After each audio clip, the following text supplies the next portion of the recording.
भाई इतना hype topic क्यों है ये, मुझे समझ नहीं आ रहा। पहले भी यूनिवर्सिटी के लेवल होते थे, अब भी यूनिवर्सिटी के लेवल हैं। हाँ, थोड़े बहुत चेंजेस हुए हैं। कुछ यूनिवर्सिटीज़ लेवल 1 से लेवल 2 में गई हैं, लेकिन आई डोंट थिंक सो उससे कुछ फ़र्क पड़ता है। आज उसी के बारे में डिस्कशन करूँगा। पहले मैं first half of the video में मैं आपको यूनिवर्सिटी के लेवल बता दूंगा, कौन कौन सी यूनिवर्सिटी कौन कौन से लेवल में है और यूनिवर्सिटी के लेवल का एक्चुअल मतलब क्या होता है। सेकंड ऑफ द वीडियो में मैं डिस्कस करूंगा कि आप ये लेवल 1 यूनिवर्सिटी में आते हो तो आपका कैसा हो जाएगा, लेवल 2 यूनिवर्सिटी में आते हो तो आपका क्या सिस्टम रहेगा, आगे का फ्यूचर प्लान्स क्या रहेंगे, फ़ीस क्या रहेगी और एक्सपेंसेस क्या रहेंगे, फ़ीस निकलेगी नहीं निकलेगी। तो आज का टॉपिक मैं थोड़ा इलेबोरेट करना चाहता हूँ, नॉट ओनली कि आपको अपडेट्स बताना चाहता हूँ। तो वीडियो को पूरी देखना ताकि आपको पता लग जाए कि क्या सीन है क्या नहीं है। पहले तो यार ये क्या है यूनिवर्सिटी लेवल और यूनिवर्सिटी लेवल्स का अपडेशन क्या है। पहले जो आप करने आए हो एक्चुअल में, जो देखने आए हो यूनिवर्सिटी का लेवल की लिस्ट देखने आए हो, पहले ये लिस्ट देख लो। ये लिस्ट आपके सामने है। तो इस लिस्ट में आपको लेवल 1, लेवल 2 और लेवल 3 यूनिवर्सिटीज़ के बारे में पता होना चाहिए कि कौन कौन सी लेवल, मतलब आप जिस भी यूनी में अप्लाई कर रहे हो वो उस यूनी का कौन सा लेवल है। तो ये स्क्रीनशॉट ले लेना फॉर आपके लिए, मतलब कि आप जब भी अप्लाई करो या आपने अप्लाई किया हो तो आपने चेक करना हो। तो सीन क्या है, एक तो यूनिवर्सिटी लेवल 1 है और एक ग्रुप ऑफ 8 यूनिवर्सिटीज़ होती है वो लेवल 1 में होती है। उसमें वीज़ा चांसेस हायर होते हैं, वो आपको सब कुछ को पता लग गया होगा। ग्रुप ऑफ 8 की भी यहाँ पे मैं फ़ोटो लगा देता हूँ कि अगर आप इस यूनिवर्सिटीज़ में और लेवल 1 यूनिवर्सिटीज़ में अप्लाई करोगे तो आपके वीज़ा चांसेस हाई होंगे।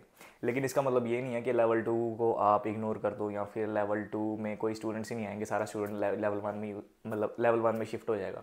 इसके बारे में आगे डिस्कस करते हैं, लेकिन लेवल मैं एक्चुअली बता देता हूँ कि लेवल होता क्या है। तो लेवल 1 यूनिवर्सिटी होती है जिसमें आपके वीज़ा चांसेस, मतलब वीज़ा प्रायोरिटी लिस्ट है बेसिकली, कि अगर आप लेवल 1 यूनिवर्सिटी में हो तो आपकी प्रायोरिटी थोड़ी सी हाई है, लेवल 2 में हो प्रायोरिटी कम है, लेवल 3 में हो तो मतलब प्रायोरिटी उससे भी कम है, लेवल 2 से भी कम है। तो मतलब लेवल 3 को आप इग्नोर कर सकते हो। तो होती 3 यूनिवर्सिटीज़ हैं, उसमें फेडरेशन है एक, है ना। फेडरेशन यूनिवर्सिटी सस्ती है, उनको उसको लेवल 3 में डाल दिया उन्होंने। आई डोंट नो ब्रो क्या करते हैं ये। सो द थिंग इसके लेवल सिर्फ वीज़ा प्रायोरिटी लिस्ट है, मतलब प्रायोरिटी के हिसाब से है सिस्टम। तो आपको ये क्लियर होना चाहिए पहले तो कि लेवल क्या होता है। इस चीज़ का फ्यूचर से कोई लेना देना नहीं है। फॉर एग्जांपल कि आप लेवल 1 यूनिवर्सिटी में आते हो तो आपका ये मतलब नहीं है कि आपकी जॉब सिक्योर्ड है, आपका फ्यूचर सिक्योर्ड है, ऐसा कुछ नहीं है। लेवल 2 यूनिवर्सिटीज़ मैं देख रहा हूँ, लेवल 2 यूनिवर्सिटीज़ में भी इतनी अच्छी अच्छी यूनिवर्सिटीज़ हैं जहाँ पे आपको मतलब कि कन्फर्मेशन जॉब का भी सिस्टम आता है, कभी कभी प्लेसमेंट्स का भी सिस्टम आता है, इंटर्नशिप्स का भी सिस्टम आता है। तो ये तो आपने लिस्ट वगैरह देख ली यूनिवर्सिटी की क्या लिस्ट है, और आपको मतलब देखना कैसे है, क्या क्या सीन है। अब बात करते हैं कि मैंने डिस्कस क्या करना था। डिस्कस मैंने ये करना था कि भाई अगर आप लेवल 1 यूनिवर्सिटीज़ देखो तो इनकी सारी स्टेट यूनिवर्सिटीज़ हैं। स्टेट यूनिवर्सिटीज़ क्या होती है, पब्लिक यूनिवर्सिटीज़, जैसे मतलब कि इनकी गवर्नमेंट की अपनी यूनिवर्सिटीज़ होती हैं। For example university of Melbourne, university of Queensland, ऐसे ऐसे जो होती है ना स्टेट की अपनी यूनिवर्सिटीज़ होती हैं। सो द थिंग इज उसमें आपका हमेशा लेवल हाई रहेगा, either it is fees, either it is admissions, either it is study. तो स्टडी वहाँ पे बहुत ज़्यादा हार्ड है, मतलब बहुत ज़्यादा हार्ड क्या है, स्टडी जगह सेम ही है, हार्ड क्या है वो है फ़ीस, जो आपने फ़ीस भरनी है। मैं मतलब कि रिसर्च कर रहा था, मैं आपको यहाँ पे स्क्रीनशॉट लगा दूंगा फ़ीस के कितने कितने आ रहे हैं। तो मतलब 35,000, 40,000, 45,000, इससे कम इंटरनेशनल स्टूडेंट्स के लिए कोई फ़ीस नहीं है। ऊपर से अगर कोई एवरेज स्टूडेंट है 70% जिसके मार्क्स हैं और आइल्स में मतलब पासिंग मार्क्स का जितने भी 6.5 हो गई है ना, वो क्या कहते हैं उसको, एडमिशन रिक्वायरमेंट, तो 6.5 है और 70% मार्क्स है, उसको बेचारे को स्कॉलरशिप भी नहीं मिलती ज़्यादा। तो वो क्या करे बंदा, वो यूनिवर्सिटी ऑफ मेलबर्न में आ जाए और वो 40,000 फीस कैसे भरेगा अपनी।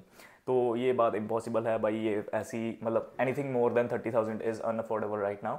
जो भी कंडीशंस चल रही हैं, जो भी 24 आवर्स कंडीशंस लग गई हैं, या फिर जॉब का है, या फिर कुछ भी सीन है, जो मेरा एक्सपीरियंस है यहाँ पे। मेरे को 1.5-2 साल हो गए हैं, और जो मैं बैचलर्स ऑफ आईटी में आया था और मैं उसी में कंटिन्यू कर रहा हूँ। और जो मेरी यूनिवर्सिटी है वो भी लेवल 2 में है, जो कि है जेम्स कुक यूनिवर्सिटी। जो भी अफोर्डेबल यूनिवर्सिटीज़ हैं, मतलब लेवल 1 इज़ अनअफोर्डेबल भाई। मैं नहीं समझता कि वो आप अफोर्ड कर सकते हो over the period of your study. Either it is मतलब मास्टर्स के लिए आ रहे हो 2 साल के लिए आ रहे हो, या फिर आप बैचलर्स के लिए आ रहे हो जो कि 3 साल की होती है, मतलब 2.5 या 3 साल, 3.5 साल, मतलब एवरेज इतनी की होती है।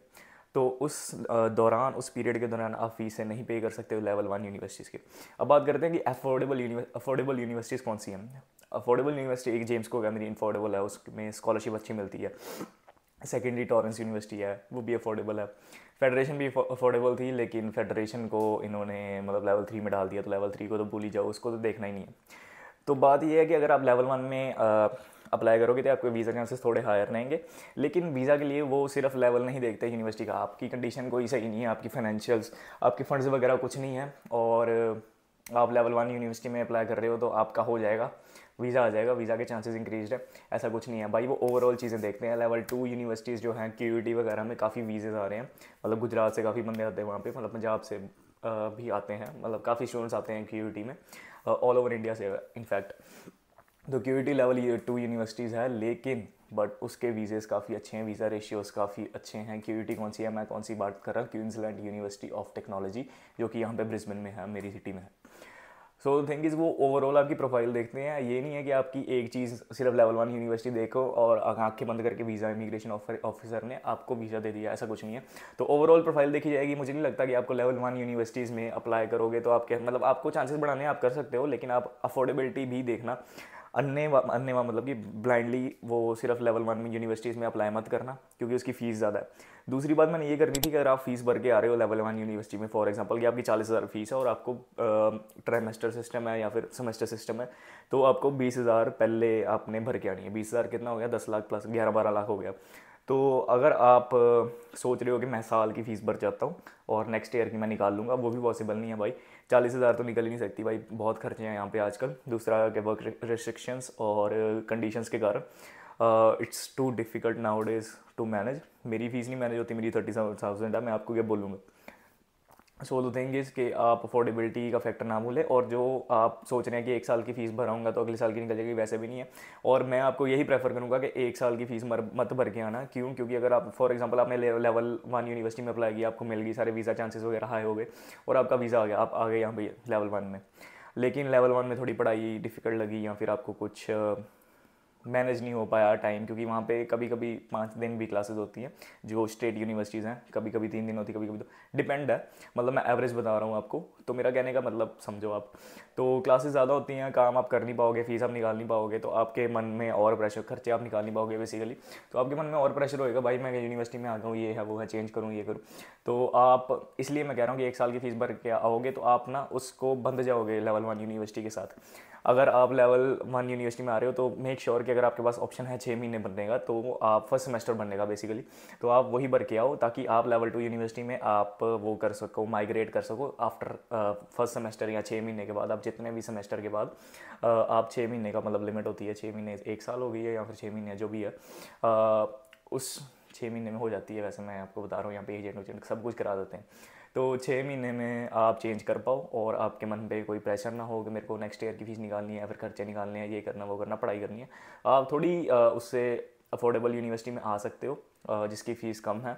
दूसरी बात है कि आप यूनिवर्सिटी ऐसे भी सिलेक्ट कर सकते हो जिसमें असाइनमेंट वगैरह कम होती हैं, तो आपका मैनेज हो जाए, टाइम मैनेज हो जाए, एग्ज़ाम का भी आपको सिस्टम सारा पता लग जाए, पढ़ाई का भी सिस्टम सारा पता लग जाए।